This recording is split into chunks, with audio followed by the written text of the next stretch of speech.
찾았나요? 네, 다 같이 그냥 한 절이니까 같이 읽읍시다. 내 부모를 존경하라. 그리하면 내 하나님 여호와가 내게 준 땅에서 내 생명이 기르리라.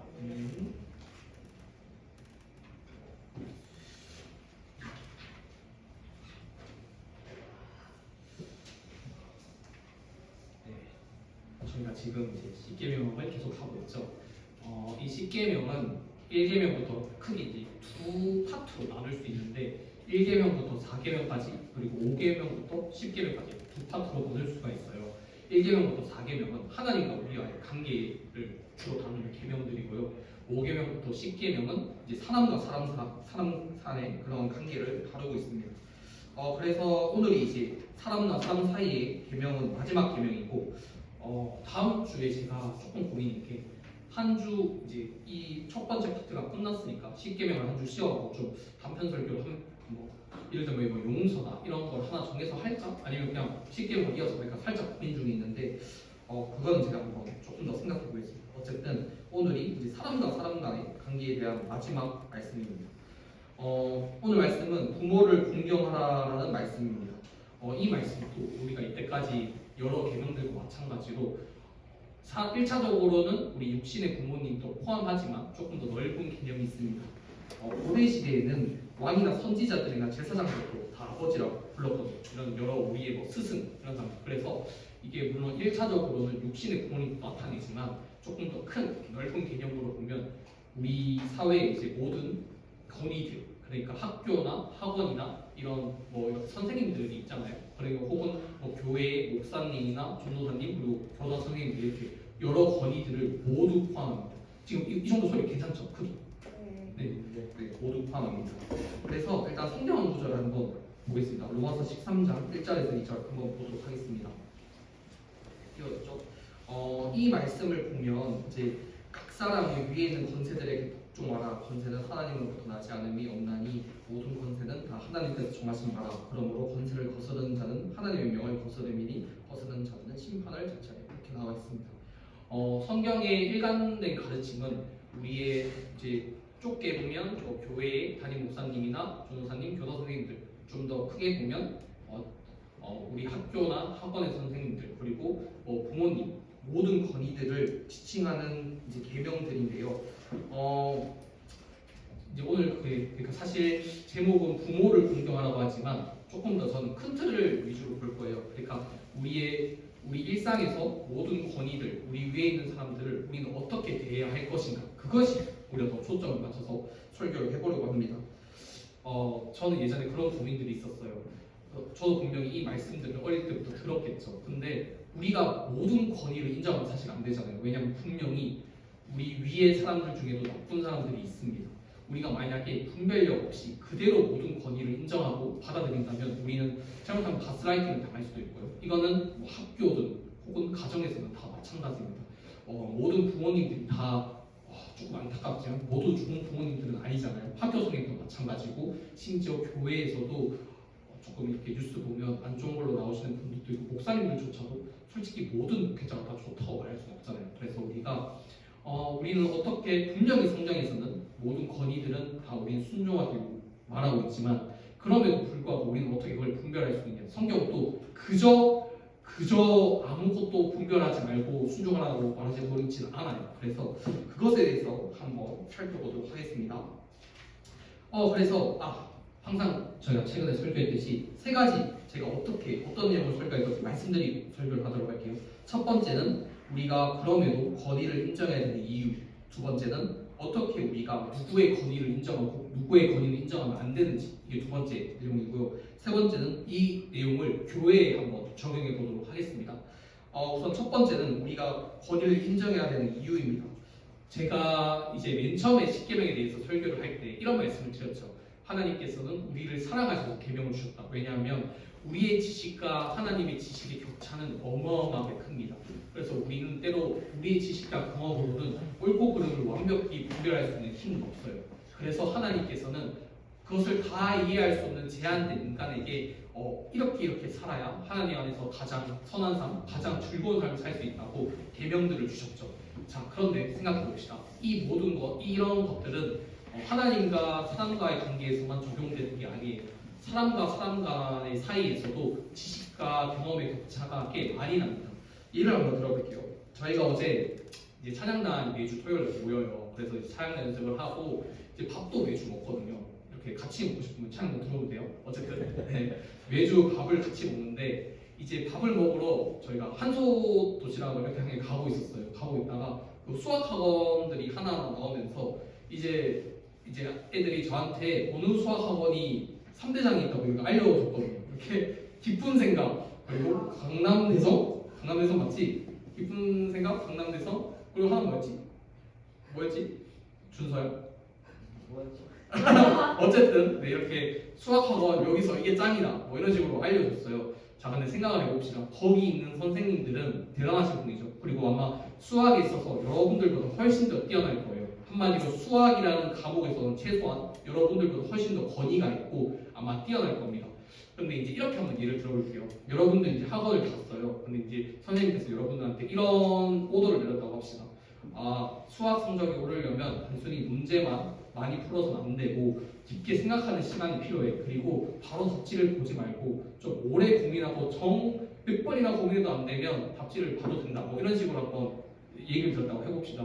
누군가는 이 말을 바로 듣고 순종하겠지만 누군가는 이렇게 생각할 수도 있잖아요. 아니 그냥 유형 다 외워서 그냥 답지 바로바로 보고 이렇게 하는 게 더 성적이 좋을 수도 있지 않나? 뭐 이렇게 생각했다고 해봅시다. 물론 저는 수학을 엄청 잘하지 않았기 때문에 못하지도 않았지만 엄청 잘하지 않았기 때문에 뭐가 정답인지 몰라요. 근데 이게 맞다고 한번 가정해봅시다. 이 선생님의 말이 그렇게 됐을 때 만약에 여러분이 가진 지식과 경험에 제한된 그것을 가지고 판단해서 선생님의 말을 듣지 않고 여러분 방식대로 만약에 계속해 나가면 여러분은 아마 실력이 더 이상 성장하지 못할 거예요.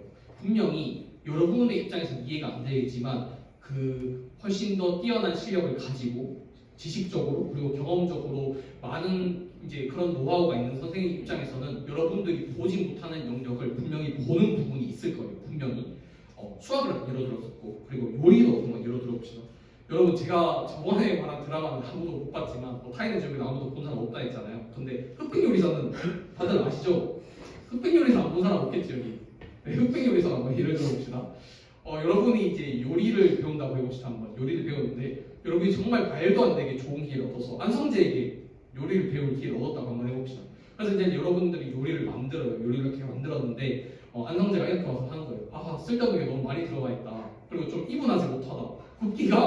굽기가 너무 별로고 막 이런 식으로 해서 이제 이렇게 하고 이것 좀 빼고 이것도 좀 구우면 좋겠고 막 이렇게 막 설명을 했다고 합시다. 근데 여러분이 아니 내가 생각하기에는 이게 더 맞는데? 아니 내가 생각하기에는 간이 이게 맞는데? 막 이런 식으로 한번 얘기를 해봤다고 합시다. 자, 안성재와 여러분은 요리라는 실력에서 비교할 수 없을 정도로 지식과 경험이 클 거예요. 그 사람의 입장에서는 아직 여러분이 경험하거나 여러분의 경험과 지식으로는 생각하지 못한 것 그리고 보이는 것들이 있겠죠. 근데 여러분들이 만약에 자신의 지식과 경험만을 너무 의지하고 너무 신뢰한다면 그런 권위를 인정하지 않는다면 배울 수 없을 거예요. 유익하지 못할 겁니다. 그런 부분에서 자 이런 부분에서 권위가 필요한 이유입니다. 교회 공동체도 마찬가지예요. 여기 선생님들과 그리고 사역자분들이 분명 아직 여러분들보다는 대부분 성경 지식적으로든 그리고 경험적으로든 뭔가 아는 것들이 있을 거예요. 근데 여러분들이 생각할 때는 좀 이해한다는 부분들이 있겠죠.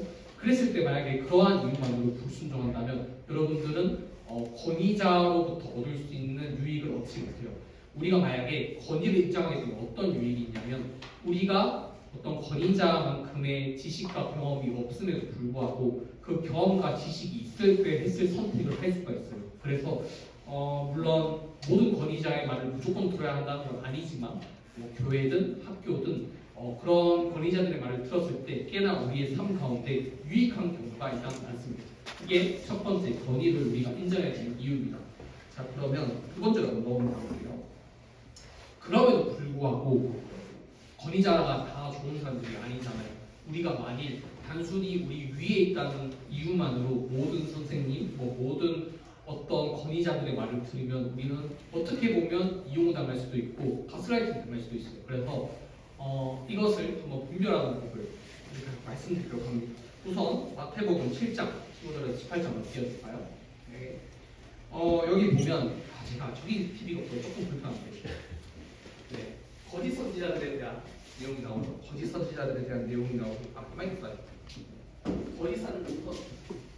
거짓 선지자들에 대한 내용이 나오고 그냥 한번 제가 읽어보겠습니다. 거짓 선지자들을 삼가라. 양의 옷을 입고 너희에게 나아오나 속에는 우박지라는 일이리라. 그들의 열매로 그들을 알지니. 자, 이 부분이 중요해요. 그들의 열매로 그들을 알지니 가시나무에서 포도를 또는 엉겅퀴에서 무화과를 따겠느냐. 다음 PPT로 보세요. 네. 이와 같이 좋은 나무마다 아름다운 열매를 맺고 못된 나무가 나쁜 열매를 맺나니 좋은 나무가 나쁜 열매를 맺을 수 없고 못된 나무가 아름다운 열매를 맺을 수 없느니라. 자, 이게 분별의 기준입니다. 우리는 어떤 사람의 말을 들을지 말지, 어떤 사람의 권위를 인정할지 말지 볼 때 우리는 그 사람의 열매를 봐야 돼요. 자, 물론 이건 조금 어렵습니다. 그리고 이 본문에 나오는 1차적인 의미는 사실 거짓 선지자들을 어떻게 분별할까요? 거짓 선지자들은 좋은 나무가 아니고 나쁜 나무이기 때문에 분명히 좋은 열매를 맺지 못해요.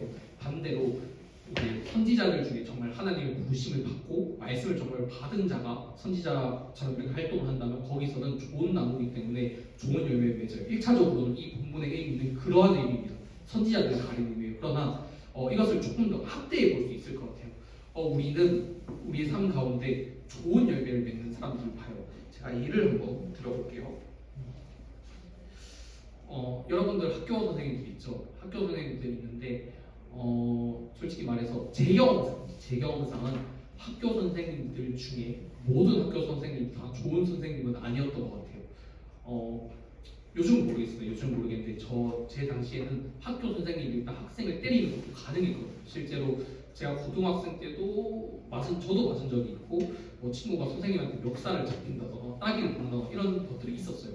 요즘은 아마 없을 것 같은데 어쨌든 있었습니다. 그런데 우리가 만약에 단순히 선생님이라는 이유만으로 그 사람의 말을 다 듣는다면 우리에게는 분명히 그러니까 이 말씀처럼 그 선생님이 안 좋은 나무이기 때문에 우리 삶 가운데도 안 좋은 열매가 맺힐 거예요. 근데 각들 이렇게 한번 생각을 해봅시다.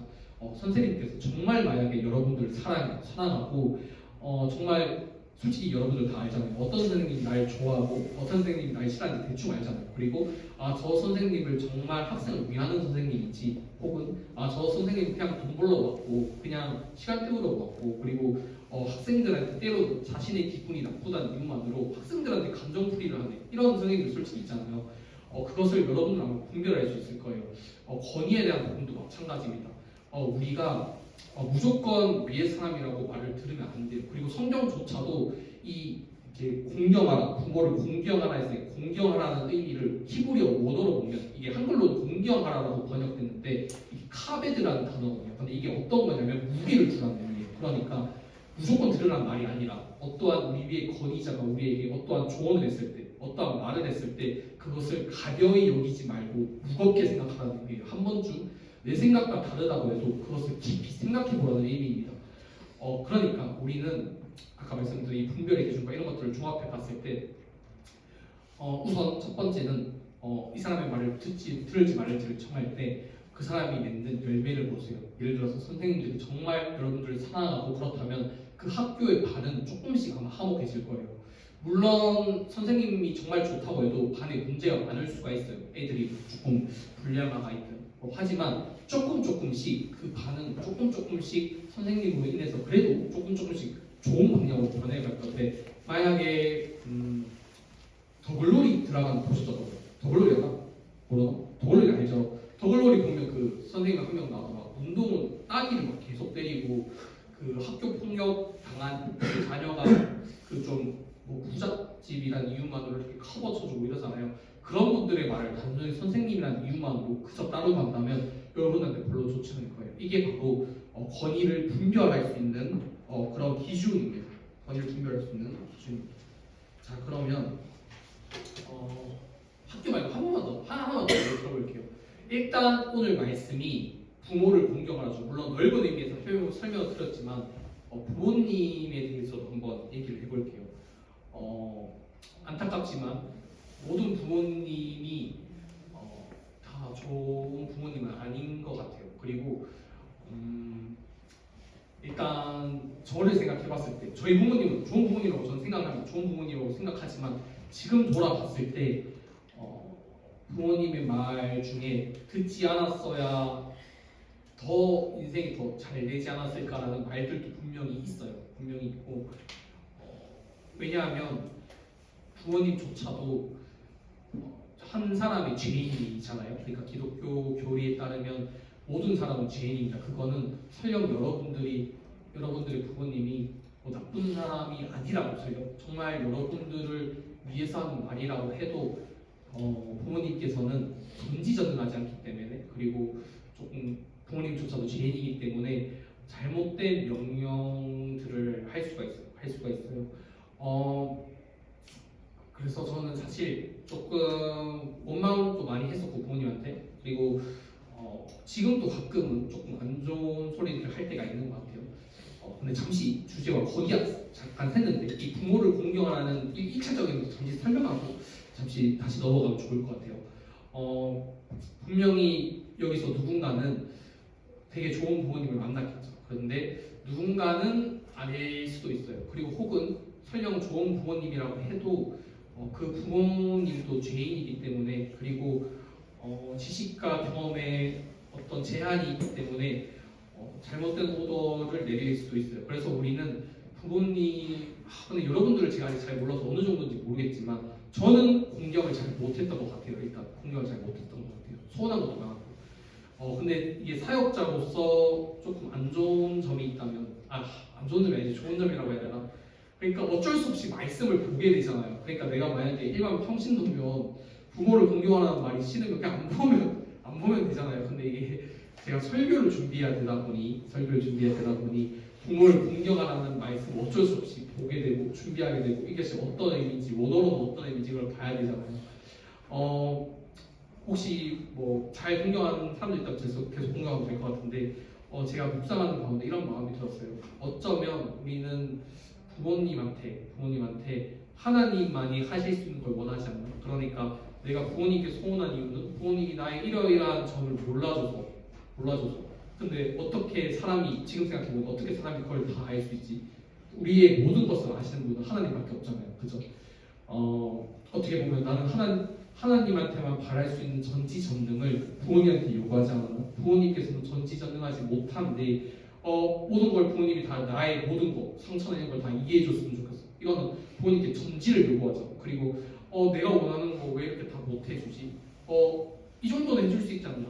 근데 이런 것도 어떻게 보면 전능을 요구하잖아요. 부모님한테. 근데 부모님께서는 분명히 제한된 지식과 경험을 가지고 우리를 최선을 다할 수 있기 때문에 만약에 조금 서운한 것이 있더라도 한번 그렇게 이해하면 조금 더 부모님을 공경할 수 있지 않을까라는 생각이 들었고 근데 만약에 부모님이 단순히 그러한 이유가 아니라 조금 정말로 이런 부모님들도 있잖아요. 좀 자식을 통해서 자신의 가치를 증명하려는 부모님 뭐 예전에 드라마로 예를 들면 스카이캐슬의 뭐 그런 부모님들 자식이 의대나 좋은 대학을 가야 나의 가치도 같이 상승을 하니까 뭔가 자식을 통해서 그런 것들을 이루려는 부모님 이런 경우라면 저는 잘 모르겠습니다. 그것이 무조건 공경해야 하는지 그리고 일단 저는 그렇게 그런 부모님이라면 듣지 않았을 것이고 저희 부모님 사실 그렇지도 않은데도 저는 그래서 성인이 된 이후로는 특히 조금 부모님이 제가 생각했을 때 잘못된 말을 했을 때는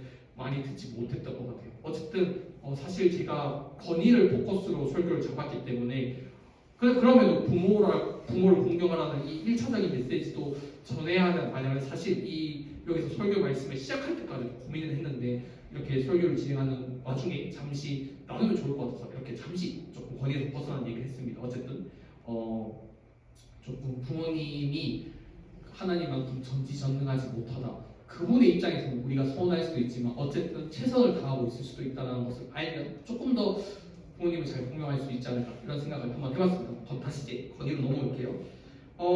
이제 아까 말씀드렸듯이 건의를 인정해야 되는 이유, 지식과 경험의 격차가 분명히 있고 물론 건의자의 말이 모두 옳을 수는 없지만 꽤나 유익한 경우가 많을 것이다. 그리고 분별할 수 있는 기준은 그 그 사람이 맺는 열매를 보자. 그 사람이 정말 나를 사랑하는 사람이고 나를 위해서 하는 말이지. 그리고 그 사람으로 인해서 뭐 교회면 교회, 학교가 학교면 학교가 조금 더 사랑이 넘치는 공동체가 되는지, 아니면 조금 더 안 좋게 어두워지고 뭔가 세상에서 힘이 있는 사람만이 그 더글로에 나오는 그런 상황처럼 그런 상황인지, 그런 것들을 보면 우리는 어느 정도 분별할 수 있을 거예요. 그럼 마지막입니다. 교회에 이 원리를 한번 적용해 봅시다. 이런 말씀은 사실 저한테도 부담스러운 말이에요. 왜냐하면 이 말은 곧 여러분들이 보기에 제가 사역자답지 못하거나 혹은 안 좋은 열매를 맺으면 제 말에 불순종하라는 의미도 되잖아요. 그렇죠.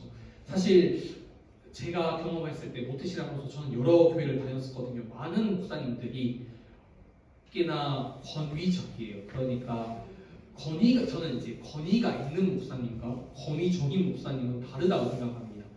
권위가 있는 목사님은 자신의 권위를 주장하지 않아도 그 삶과 말에서 권위가 드러나요. 그래서 자발적으로 순종을 하게 되죠. 근데 권위적인 목사님들은 그렇지 못하기 때문에 결국 성도들을 통제하기 위해서 자신의 권위를 많이 얘기해요.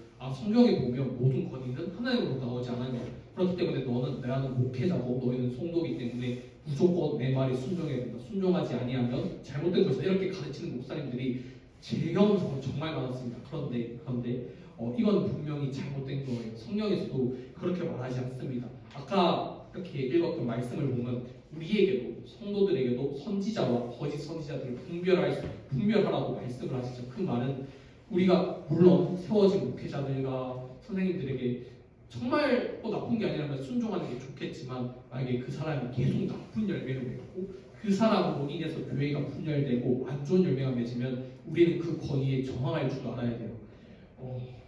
이 말씀은 저한테 부담이 되겠죠. 만약에 여러분들이 보기에 저로 인해서 중고등부가 더 좋아지는 게 아니라 더 안 좋아진다면 여러분들은 저한테 말할 수 있어야 돼요. 전도사님, 그건 아닌 것 같습니다. 이런 식으로.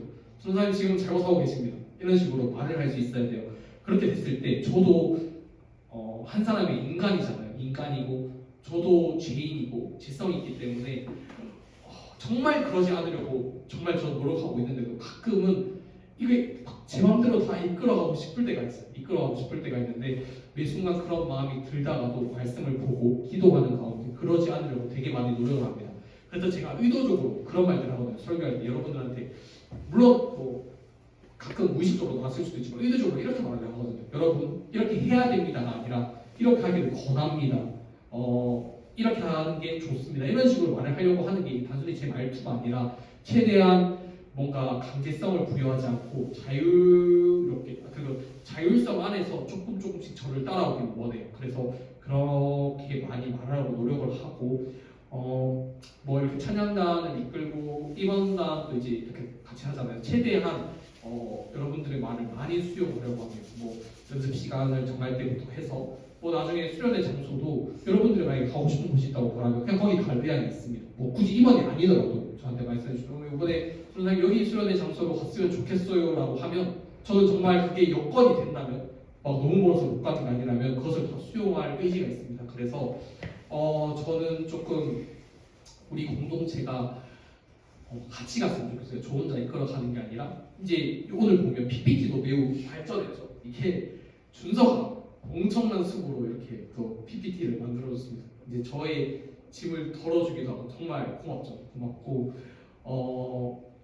이제 앞으로도 저가 여러분들에게 어떠한 말들을 할 때가 있을 거예요. 뭐 예를 들어서 여러분들이 학원에 가서 여기 수련 일정이 잡혔다고 합시다. 수련 일정이 잡혔는데 그래도 1년에 한두 번 3일 정도, 2일 정도 혹은 2일 정도 수련회 가는 게 신앙의 영역에서 더 좋을 것 같고, 그리고 굳이 신앙의 영역이 아니더라도 나중에 성인이 됐을 때 뭔가 좋은 추억으로 남아서 되게 좋을 것 같다고 말을 했을 때 누군가는 아니 그래도 지금 내가 학원에 가는 게 공부도 엄청 바쁘고 하는데 그래도 중요하지 않나라고 생각할 수도 있어요.